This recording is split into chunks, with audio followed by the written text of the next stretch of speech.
want you to know one thing. You know how this is.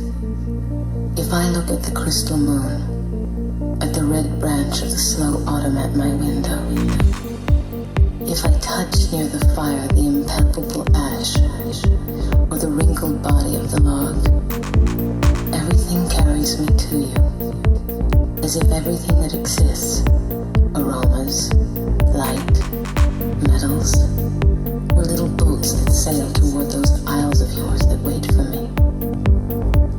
Well now, if little by little you stop loving me, I shall stop loving you, little by little.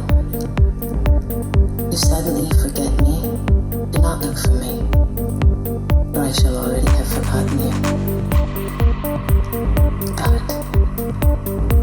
if each day, each hour, you feel that you are destined for me with implacable sweetness, if each day a flower climbs up to your lips to seek me, ah, my love, ah, my own, in me all that fire is right.